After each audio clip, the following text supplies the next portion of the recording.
శ్రీ మహాగణపతయే నమః. సనాతన ధర్మమైన హైందవ ధర్మంలో అనేక పర్వాలు, అనేక దేవతలు అనే అద్భుతమైన ఒక విషయం ఉన్నది. ఎందుకు అనేక పర్వాలు ఉన్నాయంటే కాలం ఎప్పుడూ ఒక్క విధంగా ఉండదు కనుక. రకరకాల ఋతువులు, రకరకాల మార్పులు, వాటిలో రకరకాల శక్తులు జీవకోటి అనుభవిస్తూ ఉంటుంది. అందుకే భగవంతుడు ఒక్కడే అయినప్పటికీ అనేక రకాలుగా జగత్తును అనుగ్రహిస్తున్నాడు కనుక అనేక రూపాలతో ఉపాసింపబడుతున్నాడు అనేది సనాతన ధర్మంలో మూల సూత్రం. ఏకో విష్ణు అన్న, ఏకో రుద్రః అన్న, పరమాత్మ ఒక్కడే అని చెప్తూనే ఆ ఒక్కడైన భగవంతుడు భక్తులను అనుగ్రహించడం కోసం అనేక రూపాలతో గోచరిస్తూ ఉంటాడు, ఉపాసింపబడుతూ ఉంటారు. జీవలక్షణాన్ని అనుసరించి ఎవరికి ఏ రూపు మీద, ఏ మూర్తి మీద ప్రీతి ఏర్పడుతుందో ఆ మూర్తిని ఆ నామంతో ఉపాసిస్తూ సిద్ధి పొందుతారు అంటూ సనాతన ధర్మం యొక్క సార విషయాన్ని ఒక్కసారి గ్రహించి గణపతి గురించి ఈ వినాయక చవితి నాడు కాస్త ముచ్చటించుకుందాం.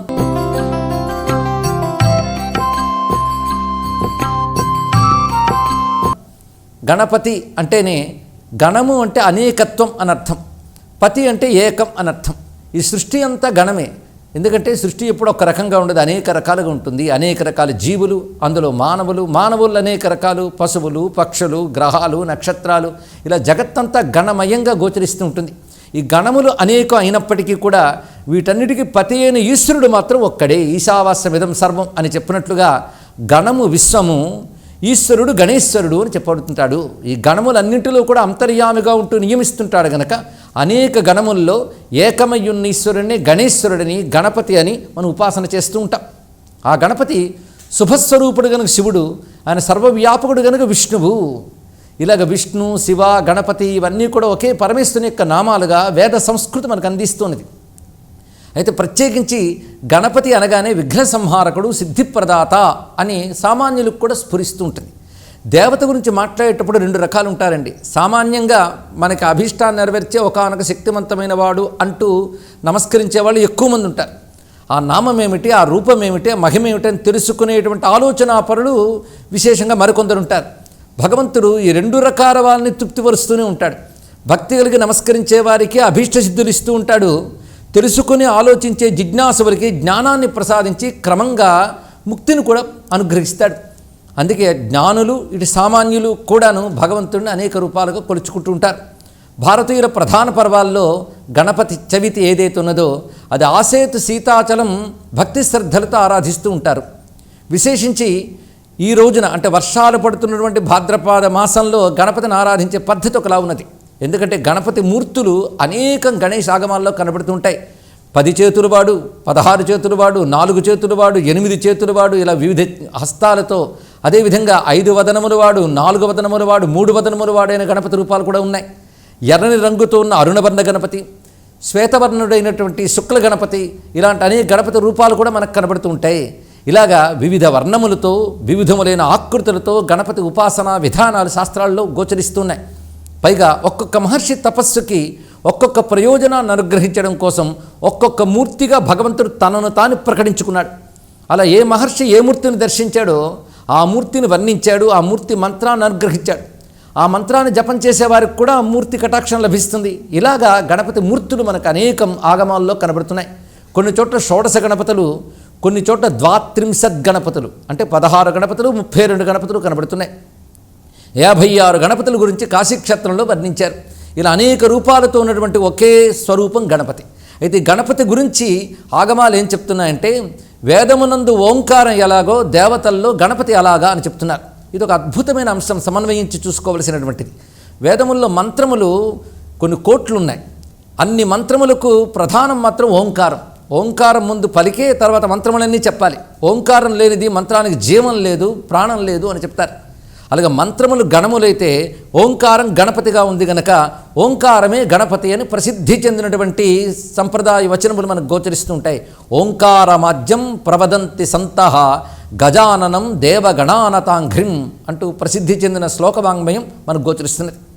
అదేవిధంగా వాగ్గేయకారులు ముత్తుస్వామి దీక్షితుల వారు ప్రణవస్వరూప వక్రతుండం నిరంతర నిటల చంద్రఖండం నిజవామకర విధృతేక్షుదండం కరాంబుజ పాశ బీజాపూరం కలుష విదూరం భూతాధారం హరాది గురుఘతోషిత బింబం హంసధ్వని భూషిత హేరంబం వాతాపి గణపతిం భజేహం అని కీర్తన చేశాడు ఆయన.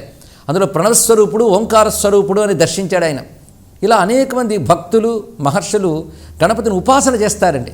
ఏదో చవితి నాడు పూజ చేయడము లేదా ఏదైనా పూజ చేసేటప్పుడు విఘ్నం తొలగాలని పసుపు గణపతిని పూజించడం మాత్రమే కాకుండా గణపతిని ఇష్టదైవంగా ఆయన నామాన్ని మంత్రంలా జపిస్తూ ఆయన మూర్తుల్ని ధ్యానిస్తూ ఉపాసించే వాళ్ళు గణపతి కృపను అనేక రకాలుగా పొందుతూ ఉంటారు. పైగా గణపతి అనగానే ప్రధానంగా గుర్తొచ్చేది విఘ్న సంహారకుడు, సిద్ధిప్రదాత. ఇది ముఖ్యమైన అంశం. విఘ్నము అంటే దీనికి ఉపనిషత్తు విఘ్నోయం కాలహ అని చెప్పింది. కాలమే విఘ్నము అని చెప్పారు. ఎందుకంటే కాలం అనుకూలము ప్రతికూలము అని రెండు రూపాలతో ఉంటుంది. మనకెన్ని రకాల సమర్థతలున్నా వనరులు ఉన్నా కాలం అనుకూలించకపోతే అవన్నీ విఫలమైపోతాయి. అదే కాలం అనుకూలించాలి. కానీ అనుకూలత మన చేతిలో ఉందా? ఒక్కొక్కప్పుడు మనం ఎన్ని అనుకున్నా ప్రతికూలతలు వస్తుంటాయి. ఈ అనుకూల ప్రతికూల రూపమైన విఘ్నము అది కాలము అని చెప్పబడుతుంది. అది కాలం అనుకూలిస్తే విఘ్నం తొలగినట్టు, కాలం ప్రతికూలిస్తే విఘ్నం కలిగినట్లు. అది కాలానికి అధీనులై సర్వజీవులు ఉంటారు. కాలం పరమాత్మ యొక్క అధీనంలో ఉంటుంది. కానీ కాలం అనే విఘ్నము ఏ పరమాత్మ యొక్క అధీనంలో ఉందో ఆయనకే విఘ్నేశ్వరుడు అని పేరు. అలాంటి విఘ్నేశ్వరుని భక్తిగా ఆరాధిస్తే కాలాలన్నీ అనుకూలాలవుతాయి అంటూ శాస్త్రము చెప్తున్నది, ఉపాసకుల అనుభవము మనకి తెలియజేస్తున్నది. పైగా విఘ్న శబ్దానికి బ్రహ్మవివర్త పురాణంలో ఒక అత్యద్భుతమైన మాట చెప్పారు. విపత్తి వాచకో విఘ్న నాయక ఖండనార్థక విపత్ఖండనకారకం నమామి విఘ్ననాయకం అని ప్రసిద్ధి చెందిన ఒక శ్లోకం ఉన్నది బ్రహ్మవివర్త పురాణంలో.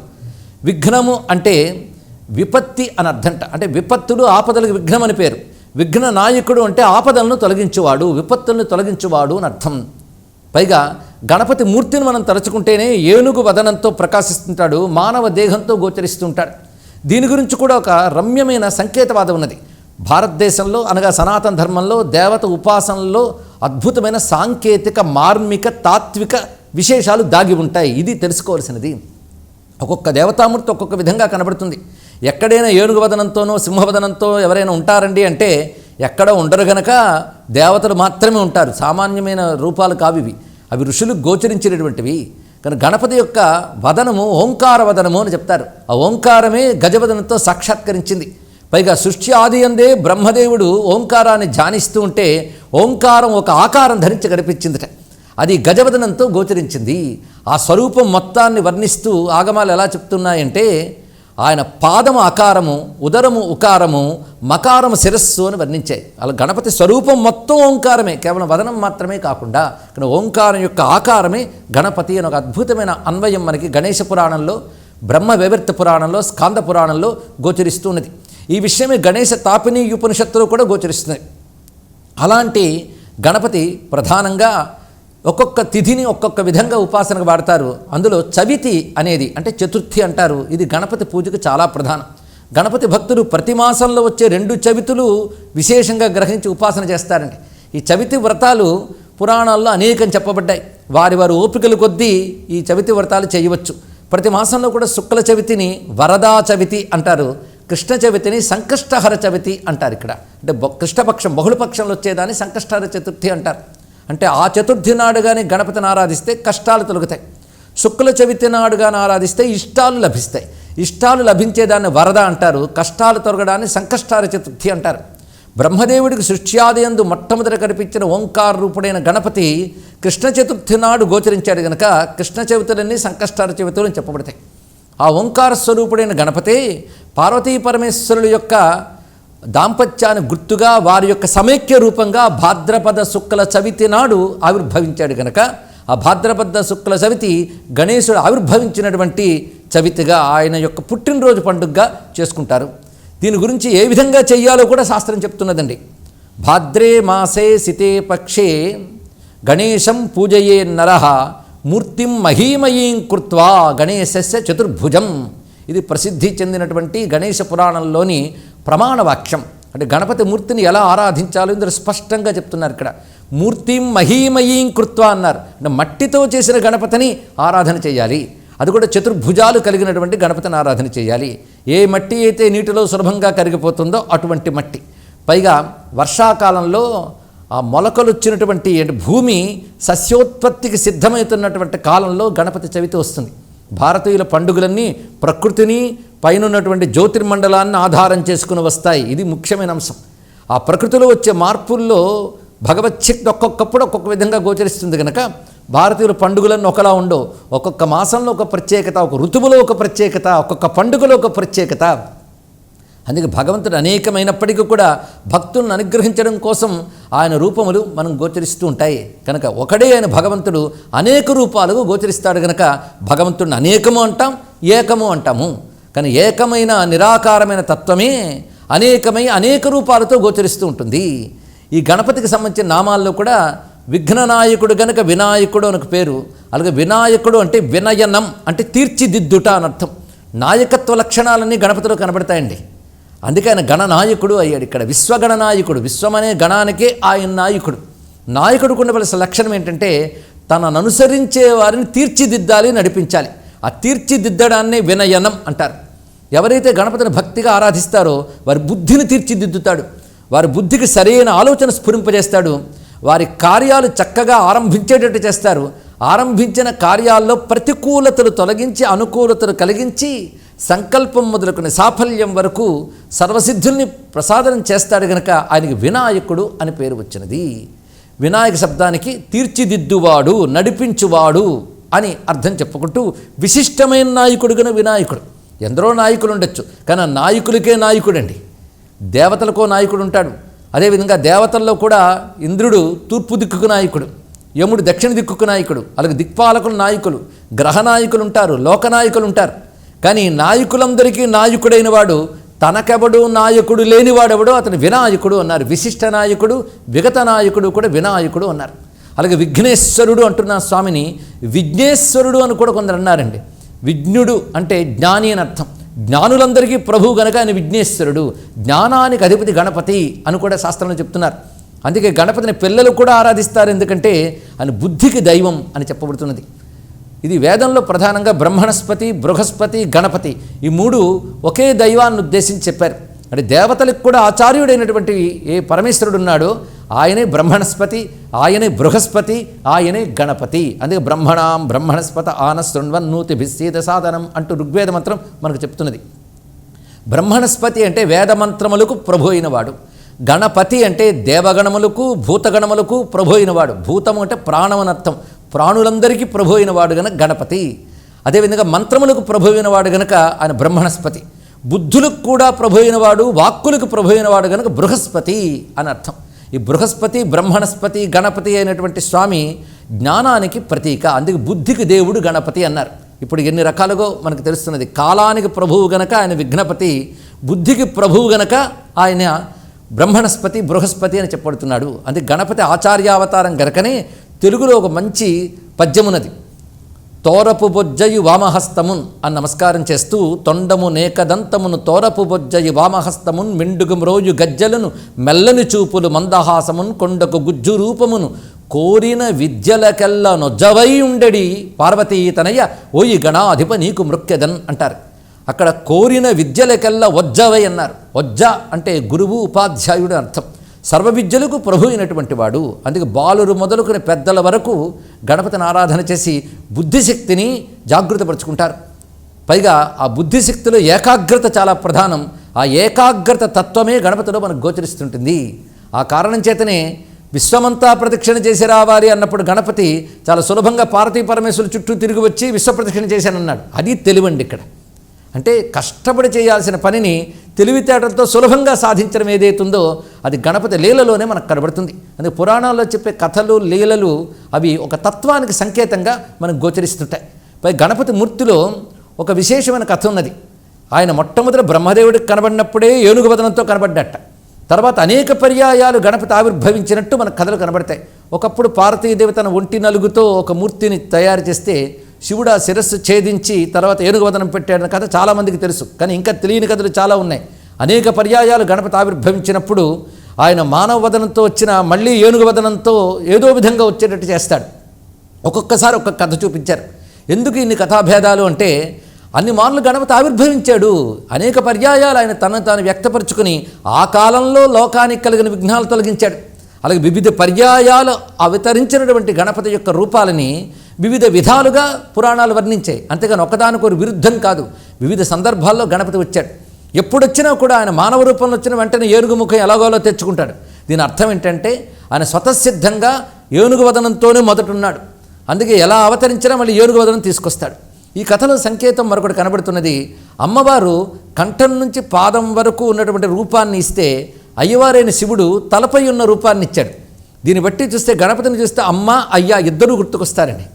శివుడు ఇచ్చిన స్వరూపం శిరస్సు అయితే అమ్మ ఇచ్చిన స్వరూపం కంఠం నుంచి పాదం వరకు. దీని గురించి కూడా ఉపనిషత్తులు చక్కగా అన్వయించాయి. కంఠాదో జగన్మయ కంఠోర్ధ్వంతు చిన్మయ అన్నారు. ఇక్కడ ఈ సృష్టి ప్రకృతి అంతా కూడాను క్రియాశీలంగా మనకు కనబడుతుందట. ఈ క్రియాశీలమైన ప్రకృతి కంఠం నుంచి పాదం వరకు కనబడుతుంది. ఈ క్రియాశీలమైన జగత్తుకి చైతన్యం ఇచ్చేటువంటి జ్ఞానరూపమైన స్వరూపం శివుడు, అది శిరోరూపంలా కనబడుతున్నది అన్నారు. అంటే గణపతి శివశక్తుల ఏకస్వరూపము, ప్రకృతి పురుషుల ఏకత్వము అని స్పష్టంగా తెలుస్తున్నది. అందుకే కంఠాధమైన ఆకారం ప్రకృతి అన్నారు. అందుకే మాయాకార, మాయ అనగా ప్రకృతి కంఠం నుంచి పాదం వరకు ఉన్నది. కంఠానికి పైన ఉన్నది పురుషుడు అన్నారు. ఆ ప్రకృతి పురుషాత్మక తత్వమే పార్వతీ పరమేశ్వర తత్వము. గణపతి పార్వతీ పరమేశ్వర కొడుకు అని చెప్పేది మనకు అర్థమయ్యే భాషలో చెప్పారు, కానీ అందులో సంకేతం ఏంటంటే శివశక్త్యాత్మక స్వరూపుడు, ప్రకృతి పురుషాత్మకమైన స్వరూపుడు. ఈ జగత్తంతా ప్రకృతి, జగత్తుకి చైతన్యాన్ని ఇచ్చేవాడు ఈశ్వరుడు. ఆ ఈశ్వరతత్వం ఏనుగు వదనంలో కనబడుతూ ఉంటుంది. అది గజం. జగత్తత్వం క్రింది భాగంలో కనబడుతుంది.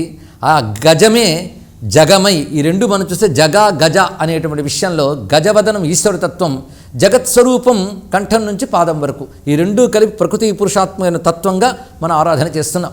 గణపతిని పూజించేటప్పుడు ఈ భావాలన్నీ మనస్సులో మెదలాలండి. ఇంతవరకు ఆయన విఘ్నరూపమైన కాలానికి అధిపతి కనుక కాలం మనకు అనుకూలించేటట్టు చేస్తాడు, విపత్తులు తొలగిస్తాడు అని చెప్పుకున్నాం. అదేవిధంగా జ్ఞానప్రదాత, బుద్ధికి దైవం అన్నాం. అదేవిధంగా బలానికి కూడా దైవం గణపతి. ఎందుకంటే గజము బలానికి సంకేతంగా వాడబడుతూ ఉంటుంది. మనం ఈ రోజుల్లో హార్స్ పవర్ అంటూ ఉంటాం కదా, అలాగే పూర్వకాలంలో నాగాయుత బలుడు అంటూ 10,000 ఏనుగుల బలము కలవాడు అనేవారు. అంటే బలానికి ఏనుగుతో పోల్చేవారు. ఏనుగు గొప్ప బలస్వరూపం. ఆ గజవదంతో ఉన్నాడంటేనే ఆయన బలానికి అధిపతి అని చెప్పబడుతున్నది. దీనికి కూడా మన శాస్త్రవాక్యంలో హేరంబోపనిషత్తులో బలినాం అగ్రగణ్య బలానాం బలం అన్నారు. ఇక్కడ అంటే బలాలకు బలమైన వాడు, బలవంతుల్లో గొప్పవాడు అని చెప్పబడుతున్నది. అందుకే గణపతిని ఆరాధించామంటే బలాన్ని మనం ఉపాసిస్తున్నాం, శక్తిని ఉపాసిస్తున్నాం అని అర్థం. ఇలా బలానికి, జ్ఞానానికి, కాలానికి అధిపతి అయినటువంటి భగవంతుడైన గణపతి మరొక విశేషం, ఐశ్వర్యానికి కూడా పతండి. ఆయన ఐశ్వర్యప్రదాత. ఎందుకంటే మానవుడికి ఇంకేం కావాలండి? బలము, జ్ఞానము, ఐశ్వర్యం 3 ఉంటే చాలు. ఇక్కడ జ్ఞానం బుద్ధికి సంబంధించింది, బలం దేహానికి సంబంధించింది, ఐశ్వర్యం బ్రతుకు గడవడానికి పనికొచ్చేది. ఈ 3 ఇచ్చేవాడు గణపతి. అది గణపతిపై భక్తి కలిగి ఆయన నామాన్ని పలుకుతూ ఉపాసన చేసినట్లయితే అటు ఐశ్వర్యము, బలము, జ్ఞానము 3 ప్రసాదించి ఏర్పడే విఘ్నాలను తొలగించే శక్తి మనంతట మనకు కలిగేలాగా ఆయన కృప చూపించగలడు. అందుకే ఆయన ఐశ్వర్య స్వరూపుడని చెప్పడానికి ఆ ఏనుగు స్వరూపమే పెద్ద సంకేతం. మనం గజలక్ష్మి తత్వం చూస్తూ ఉంటాం. ఏనుగులు 2 లక్ష్మీదేవికి అటు ఇటు కొలుచుకోవడం అనేటువంటిది ఏనుగు ఐశ్వర్యానికి సంకేతం. ఆ కారణం చేత నేను ఏనుగు వదనంతున్నాడంటే ఐశ్వర్య స్వరూపుడు అర్థం. ఇప్పటికీ కేరళ మొదలైన ప్రాంతాల్లో ఏనుగును ఐశ్వర్య స్వరూపంగా భావిస్తూ ఆలయాల్లో పూజ చేస్తూ ఉంటారు. అదేవిధంగా ఏనుగు చిత్రాలు కూడా గుమ్మం దగ్గర పెడుతూ ఉంటారు లక్ష్మీదేవితో పాటు. గణపతి మంగళదేవత కనుక దర్శన మాత్రం చేతనే, ధ్యాన మాత్రం చేత అనుగ్రహిస్తాడు కనుక గజవదనంతో ఉన్న స్వామి మంగళమూర్తి అని చెప్పబడుతూ ఉంటాడు. ముఖ్యంగా మహారాష్ట్ర ప్రాంతంలో గాణపత్యులు ఎక్కువ. అందుకే ఆ రాష్ట్రానికి గణపతి ప్రధాన దైవంగా చెప్పబడుతూ గణపతిని సర్వదేవతాత్మకుడిగా ప్రధాన దైవంగా ఆరాధించే సంప్రదాయాలు అక్కడ ఉన్నాయి. అష్టవినాయక మొదలైన సంప్రదాయాలు మనకు అక్కడ గోచరిస్తాయి. అదేవిధంగా కర్ణాటక, తమిళనాడు మొదలైన హిమాలయ పర్వతాల వరకు అన్ని ప్రాంతాల్లో గణపతి ఉపాసన వ్యాపించి ఉన్నదండి. ప్రతి రాష్ట్రంలో ఒక్కొక్క రూపంతో గోచరిస్తున్నది. ఈ మధ్య పరిశోధనల్లో ఇతర దేశాల్లో కూడా గణపతి ఆరాధన ఉన్నట్లు మనకి ఆధారాలు గోచరిస్తున్నాయి. కనుక ఎవరు ఏ సంప్రదాయానికి చెందిన వారైనా వారు గణపతిని ఏదో ఒక రూపంతో ఆరాధిస్తూ ఉన్నారు. ఇక్కడ ఇలా గణేశ, గణపతి, విఘ్నేశ్వర ఈ నామాలతో పాటు ఆయనకి ఏకదంతుడు అనే పేరు కూడా ఉన్నది. ఏకదంతుడు అంటే ఒకే దంతంతో ప్రకాశిస్తున్నాడు అని అర్థం. ఇది విశేషం ఏంటంటే ఆడ ఏనుగులకు దంతాలు ఉండవుట, మగ ఏనుగుకి దంతం ఉంటుందిట. అని ఒకవైపు దంతం ఉంది అంటే అర్థం, ఇంకోవైపు లేదంటే అర్థం గణపతి అర్ధనారీశ్వర స్వరూపంగా కూడా గోచరిస్తున్నాడని భావించవచ్చు. కొందరు కథలో ఏం చెప్తారంటే ఆయన తన దంతాన్నే ఘంటంగా తీసుకుని మహాభారతం రచించాడని కొందరంటారు. కొంతమంది ఒక దంతంతో అసుర సంహారం చేశారు కనుక ఏకదంతుడని చెప్తారు. ఏదేమైనప్పటికీ ఏకదంతుడిగా ధ్యానించడం కూడా చాలా విశేషం. మన సనాతన ధర్మంలో విశేషం ఏంటంటే బయటకు ఒక రూపం కనిపిస్తుంటుంది, సామాన్యులకి తృప్తి కలిగిస్తుంది. ఆలోచన చేస్తే తత్వం ఒకటి కనిపిస్తుందట. దాని ప్రకారంగా మనకి బ్రహ్మవివర్త పురాణంలో ఒక మాట చెప్తారు. ఏకదంతుడు అంటే అర్థం ఏంటంటే ఏకశబ్ద ప్రధానార్థ దంతశ్చ బలవాచక బలం ప్రధానం సర్వస్మాత్ ఏకదంతం ఉపాస్మహి అన్నారు. ఇక్కడ దంతం అంటే బలము అని అర్థం. మన శరీరంలో కూడా పళ్ళకి దంతం అని పేరు ఎందుకు వచ్చిందంటే బలమైనటువంటి ఎముక గనక దానికి దంతం అని పేరు వచ్చిందండి. దంతము కలది దంతి కనుక ఏనుక్కి దంతి అని పేరు. అయితే ఏకదంతం అంటే ఒక్క దంతం ఉన్నవాడు అర్థం చెప్తున్నాం, కానీ దంతం అంటే బలం అని అర్థం, ఏక అంటే ప్రధానం అని అర్థం. ఈ జగత్తంతటికి ప్రధానమైన బలం భగవంతుడే. అందుకే బలయుతులకు దుర్బలులకు బలమెవ్వడు, నీకు నాకు బ్రహ్మాదులకు బలమెవ్వడు, ప్రాణులకు బలమెవ్వండు, అట్టి విభుడు బలము అసురేంద్ర అంటూ భాగవతంలో చెప్పబడుతున్నది. సర్వ జగత్తుకి ఎవడు బలమయ్యున్నాడో తద్విష్ణోర్ బలమాహు అని వేదం కూడా చెప్పబడుతున్నది. అందుకే సర్వ జగత్తుకి బలంగా ఏ భగవత్తత్వం ఉన్నదో అది ఏకదంతం అంటే జగత్తుకి ప్రధానమైన బలము భగవంతుడే. ఆయన ఇచ్చిన బలంతోనే జగత్తంతా నడుస్తూ ఉంటుంది. ఆఖరికి భగవంతుడు లేడని వాదించడానికైనా బలం కావాలి కదా, ఆ బలం మనం తయారు చేసుకోలేము, అదే భగవంతుని యొక్క స్వరూపము. అందుకే సర్వ జగత్తుకి ప్రధానమైన బలం తానైన వాడు ఏకదంతుడు. ఇలాగ ఏకదంత మరొక నామం వక్రతుండ అండి. వక్రతుండు అంటే వంకర కలిగిన తొండము కలవాడు అన్నారు. ఓంకారం ఎలా ఉంటుంది అంటే సనాతన ధర్మంలో 3 అంకెలాగుంటూ దాని నుంచి తొండములాగా ఒకటి వచ్చి పైన అర్ధచంద్రుడు ఉంటుంది. అదే గణపతి రూపం అంటారు. ఓంకార స్వరూపుడు కదా ఆయన. అది వక్రతుండం అన్నప్పుడు అందులో గోచరిస్తుందయ్యా అన్నారు.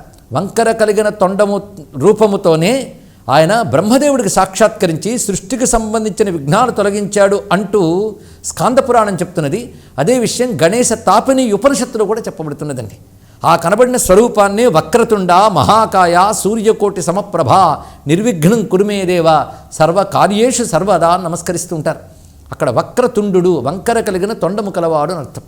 ఇంకొక అర్థంలో వంకరలు తొలగించువాడు అని అర్థం అండి. ఇక్కడ బుద్ధి సూటిగా ఆలోచిస్తే విఘ్నం లేనట్లే, కానీ వంకరగా ఆలోచించడం అంటే వక్రబుద్ధులు అని అర్థం. ఒక సత్యం కనబడుతున్నా వక్రీకరిస్తూ ఉంటారు కొంతమంది. అలాగే సులభంగా అయిపోయే పనిని పక్కకి తిప్పి నానా కష్టాలు చేసుకుంటూ ఉంటాం. కనుక వక్రము అంటే వంకర బుద్ధి అని ఒక అర్థం, వక్రం అంటే విఘ్నం అని కూడా అర్థం. అలాంటి వంకర బుద్ధులని తొలగించి సరైన తెలివిచ్చేవాడు వక్రతుండు అని చెప్పబడుతున్నాడు. ముద్గల పురాణంలో మరొక అర్థం ఏం చెప్పారంటే వక్రం అంటే మాయ అని అర్థం, తుండ అంటే మాయను తొలగించువాడు అని అర్థం. సర్వజీవులు మాయాబుద్ధులు పుడుతూ చస్తూ పుడుతూ ఉంటారు. మాయను అతిక్రమించాలి అంటే ఆ మాయని ఎవడైతే దాటి వెళతాడో వాడు ముక్తి పొందినవాడు అవుతాడు.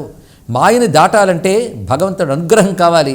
ఆయన అనుగ్రహం కావాలి అంటే సరైన ధర్మ సాధన ఉండాలి, భక్తి ఉండాలి, జ్ఞానం ఉండాలి, చక్కని ప్రవర్తన ఉండాలి. ఇవి కలిగి ఆ స్వామిని శరణు వేడితే ఆయన అనుగ్రహం చేతనే మనం మాయ దాటగలం గనక వక్రమైన మాయని ఎవడు తొలగించుతాడో వాడు వక్రతుండు అని అర్థాన్ని ముద్గల మహర్షి చెప్పాడు. ఒక్క నామానికి ఎన్ని అర్థాలు ఉన్నాయో చూడండి. ఎందుకంటే ఒక్క భగవంతుడు అనేక ప్రయోజనాలు ఇచ్చినప్పుడు ఆ భగవంతుడు ఒక్క నామం అనేక అర్థాలతో ప్రకాశిస్తూ ఉంటుంది. అన్ని నామాలు ఆయనవే అని తెలుసుకుని మనం గణపతిని ఆరాధించాలి. ఆ పృథ్వీ తత్వానికి సంకేతంగా గణపతిని మట్టి వినాయకుడిగానే ఆరాధించడం ఈరోజు ముఖ్యమైన అంశం. గణపతిని అనేక రకాల ధాతువులతో ఆరాధించవచ్చని శాస్త్రమే చెప్తున్నది. బంగారు వినాయకుడు, వెండి వినాయకుడు, అదేవిధంగా రత్నాల వినాయకుడు కూడా ఉన్నాడండి. ప్రవాళ గణపతిని పగడంతో గణపతి ఆకారాన్ని చేసి పూజించడం కనబడుతుంది. ఒక్కొక్క ధాతువుతో పూజించినప్పుడు ఒక్కొక్క ప్రత్యేక ప్రయోజనం కూడా కనబడుతూ ఉంటుంది అని శాస్త్రం మనకు చెప్తున్నది. అందులో పార్థివ గణపతి అత్యంత శ్రేష్టమన్నారు. చూసారా, ఖరీదైన ధాతువుల కంటే కేవలం మట్టితో చేసే గణపతి మూర్తే ఎక్కువ శక్తిమంతంట. అందుకే వాళ్ళ నాన్నగారైన శివుడికి కూడా పార్థివలింగాలతోనే పూజ చేస్తారు. ఈయనకు కూడా పార్థివ గణపతిగానే ఆరాధన చేయమని శాస్త్రం చెప్తున్నది. ముఖ్యంగా ఈ భాద్రపద శుద్ధ చవితి నాడు మాత్రం మట్టి వినాయకుని పూజించాలి. అంతేగాని ప్రకృతికి ప్రమాదం కలిగించేటువంటి పూజలేవి హిందూ మతంలో లేవు. ఇది తెలుసుకోండి. మత విషయం శాస్త్ర విషయం తెలియకుండా కేవలం ఒకానొక వెర్రి వ్యామోహంతో తోచినట్టు ప్రతివారు కూడాను ప్రకృతి విరుద్ధమైన పనులు చేస్తున్నారు. కానీ శాస్త్ర ప్రకారం చేస్తే మాత్రం మట్టి వినాయకుని పూజించాలి. అది ఇళ్లల్లో చేసేటువంటి మట్టి వినాయకుడికి ప్రమాణం కూడా చెప్పారండి. పెద్ద పెద్ద విగ్రహాలు చేయరాదు. అది ఒక మాదిరి ప్రమాణం అంతే. ఇంట్లో పూజించుకోవడానికి మాత్రం వితస్తి ప్రమాణం అన్నారు. అంటే అరచేయి మొదలుకొని కాస్త పైన ఉంటే సరిపోతుంది, కానీ పెద్ద పెద్ద మూర్తులు చేస్తే దానికి తగ్గ శాంతులు మొదలైనవి చేయాలి. అవి జరగనప్పుడు కొన్ని వైపరీత్యాలు కూడా వస్తాయంటారు. అందుకే మూర్తిని పరిమితిగానే పెట్టుకోవాలి, అది కూడా మట్టితో చేయాలి. ఆ మూర్తి కూడా 4 చేతులు పడి ఉండాలి. అంతేగాని మన కల్పనలన్నీ విగ్రహం మీద చూపించేసి ఇష్టానుసారం ప్రజాకర్షణ కోసం మూర్తుల్ని చెయ్యరాదు. ఆ మూర్తుల్ని కూడా శాస్త్రం ఈ రోజున ఎటువంటి మూర్తిని పూజించాలంటే చతుర్భుజాలలో పై 2 చేతుల్లో పాశము అంకుశము ధరించి క్రింది 2 చేతుల్లో ఒక చేత్తో మోదక హస్తం మరొక చేత్తో అభయహస్తం లేదా వరద అభయహస్తములు 2 ధరించుట. అంటే ఎడమ చేతిని క్రిందికి పెట్టి కుడి చేతిని పైకి పెడితే వరద అభయ అంటారు. ఈ వరద అభయహస్తములు పైన 2 చేతుల్లో పాశాంకుశములు ధరించినటువంటి మూర్తిని పూజించాలి అని ఆగమం నిర్దేశిస్తుంది. అటువంటి మూర్తిని ఆరాధించాలి. అయితే గణపతి దశభుజాలతో ఉన్న మూర్తులు వీర గణపతి, శక్తి గణపతి, లక్ష్మీ గణపతి, మహాగణపతి అనే మూర్తులు చాలా ఉన్నాయి. ఇవన్నీ కూడా ఈ రోజున పూజించవచ్చు. కానీ ప్రత్యేకించి ఈ రోజున మాత్రం చతుర్భుజాలతో ఉన్నటువంటి మట్టి వినాయకుని పూజించాలి అంటూ శాస్త్రం చాలా స్పష్టంగా చెప్తున్నది. ఇటువంటి గణపతికి వరసిద్ధి వినాయకుడు అని పేరు. వర సిద్ధి వినాయక. వరము అనే మాట అందరూ వింటూ ఉంటారు, వరాలు కావాలని అంటూ ఉంటారు కదా. వరము అంటే ఇష్టపడినది, కోరుకున్నది అని అర్థం అండి. ఆ కోరుకున్నదేదో అది వరము. ఆ వరమునిచ్చేవాడు వరదుడు గణపతి. అంటే గణపతికి వరదమూర్తి అని పేరు ఉన్నది. వరదమూర్తి అంటే కోరుకున్నవన్నీ ఇచ్చేవాడు అని అర్థం ఇక్కడ. అలాంటి వరదమూర్తి అయినటువంటి స్వామి సిద్ధిని ప్రసాదిస్తాడు కనుక సిద్ధి వినాయకుడు అని కూడా చెప్పబడుతున్నాడు. అయితే సిద్ధి ఆయన ఒక శక్తి. అయితే సిద్ధి పొందాలంటే బుద్ధి ఉండాలండి. కేవలం పూజలు చేసాం కనుక జరిగిపోతుందని కూర్చోవడం కాదు.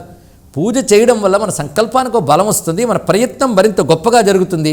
చేసిన ప్రయత్నం ఫలమయ్యేలా. పూజలు పునస్కారాలు అలసత్వాన్ని లేదా సోమరతనాన్ని పెంచుతాయి అనుకోవద్దు. పూజలు పునస్కారాల వల్ల భగవద్ అనుగ్రహం లభించి మనం చేయవలసిన పని మరింత స్పష్టంగా, మరింత తృప్తిగా, మరింత విశ్వాసంతో చేస్తాము.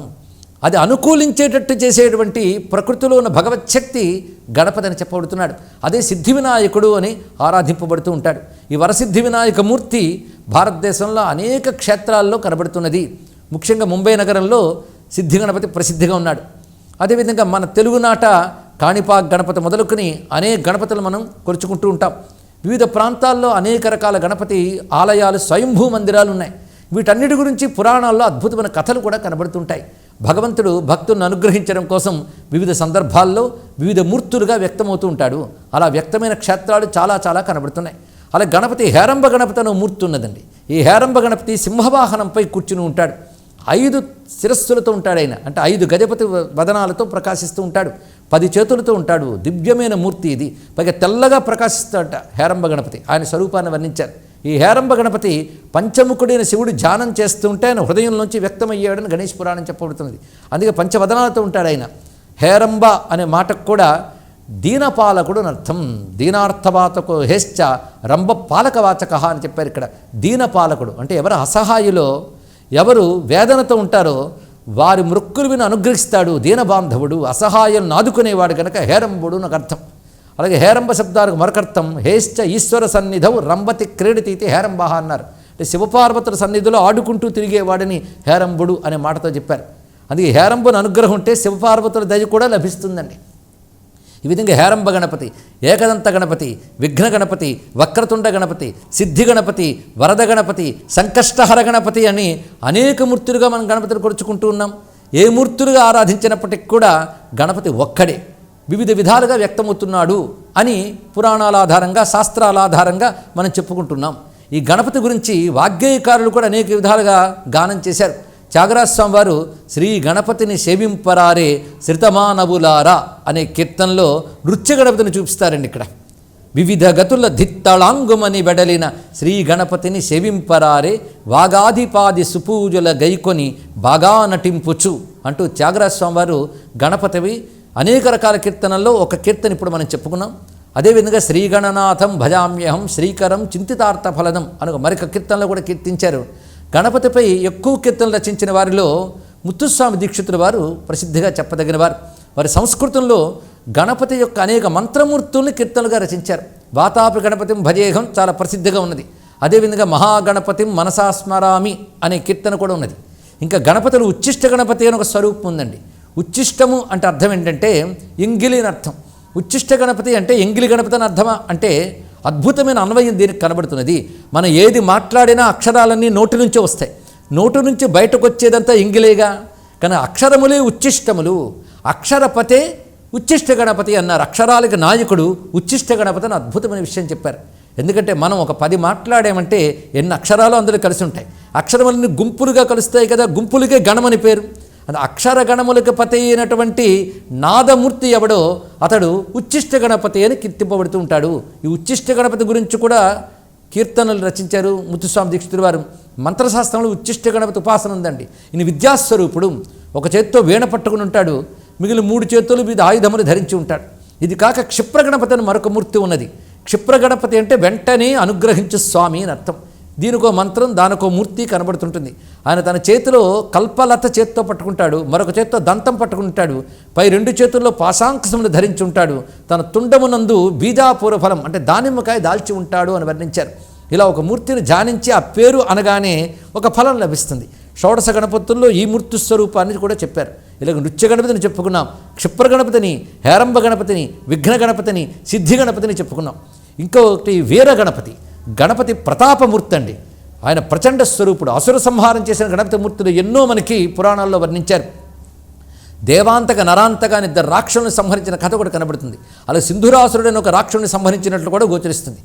అందుకే అసుర సంహారం కోసం మూషికోత్తమ మారుహ్య దేవాసుర మహాహవే యోద్ధుకామం మహావీర్యం గణనాథం నమామ్యహం అంటారు ఇక్కడ. ఆయన కేవలం మూషక వాహనంపైనే వెళ్ళి అసుర సంహారం చేసినట్లుగా వర్ణించారు. అయితే గణపతి మూషక వాహనుడా అంటే మూషక వాహనుడు, అదేవిధంగా సింహవాహనుడు, మయూర వాహనుడు. ఈ మయూర వాహనుడిని మయూరేశుడు అంటారు. మహారాష్ట్రలో మోర్గాం అనే క్షేత్రం మయూరేశ గణపతి గురించి చెప్పబడుతున్నదండి. అది ఏనాటి కల్పాల నాటి కథ, పురాణ కథ కూడా అక్కడ ప్రమాణంగా కనిపిస్తున్నది. ఇందులో మూషికము, మయూరము, సింహము ఇవన్నీ అగ్నిహోత్ర అనుకున్న రకరకాల పేర్లు ఇవి. ఒక్కొక్క సమయంలో అగ్నికి ఒక్కొక్క పేరు చెప్పారు. అప్పుడు వాడే మంత్రం బట్టి, అగ్నియందు ఆరాధించే దేవత బట్టి, ఆ అగ్నియందు ఆవాహింపజేసే మంత్రం బట్టి అగ్నికి పేరు మారుతుంది. అలాగే మూషిక వాహనుడు అనేది ఒక అగ్నితత్వం. ఆ అగ్నిని ఆధారం చేసుకుని యజ్ఞస్వరూపుడే గణపతి కనుక మూషిక వాహనుడు అన్నప్పుడు యజ్ఞస్వరూపుడిని గణపతిని చూడాలి. అలాగే అదే యజ్ఞానికి, ఆ అగ్నికి మయూరం అని కూడా పేరు వస్తుంది కొన్ని సందర్భాల్లో. అప్పుడు మయూర వాహనుడు. మరొక సందర్భంలో అగ్నిహోత్రమే సింహం అవుతుంది. అప్పుడు అగ్నిహోత్రాన్ని ఆధారం చేసుకున్న యజ్ఞస్వరూపుడు సింహవాహనుడు అవుతాడు. అంటే హిందూ దేవతలు వాళ్ళ వాహనాలు, వాళ్ళ రూపాల గురించి శుద్ధమైన హృదయంతో ప్రశ్నిస్తే స్పష్టమైన సమాధానం చెప్పడానికి శాస్త్రాలు ఎప్పుడూ సిద్ధంగా ఉంటాయండి. అయితే మనస్సులో నిర్మలమైన ఆలోచన ఉండాలి. అంతేగాని పైపైన చూసి ఏమిటి వాహనాలు, ఏమిటి రూపాలను ప్రశ్నిస్తే వినే ఓపికంటే చెప్పడానికి శాస్త్రం చాలా మనకు గోచరిస్తున్నది. కానీ గణపతిని ఏదో ఒక చవితి నాడు పూజిస్తాం, పక్కన పెడతామని కాకుండా ఈ శుద్ధ చవితి నాడు మనం వరద గణపతిని ఆరాధిస్తూ ఈ వరదా చతుర్థి చేసుకుని ఆ పార్వతీ పరమేశ్వరుల ఏకమూర్తి అయినటువంటి గణపతి అనుగ్రహంతో అందరూ కూడా ఆయురారోగ్య ఐశ్వర్యాలు పొందాలని, దేశంలోనూ ప్రపంచంలోనూ వ్యాపించిపోయినటువంటి రోగరూపమైన విఘ్నములు తొలగి గణపతి కృపతో సర్వులు ఆరోగ్యవంతులు కావాలని, అన్ని మతగణముల వారు, కులగణముల వారు అందరూ కూడా పరస్పర విభేదాలు మరచి పతి అయిన ఏకస్వరూపుడితో సమన్వయం పొంది ఎవరి సిద్ధాంతాన్ని వారు అనుసరిస్తూ ఇతరుల సిద్ధాంతాన్ని గౌరవిస్తూ అందరూ క్షేమంగా ఉండేటట్టు సద్బుద్ధిని ప్రసాదించమని ఆ జ్ఞానాధిపతి, బలాధిపతి, ఐశ్వర్యాధిపతి, కాలాధిపతి అయిన గణపతిని నమస్కరిస్తూ స్వస్తి.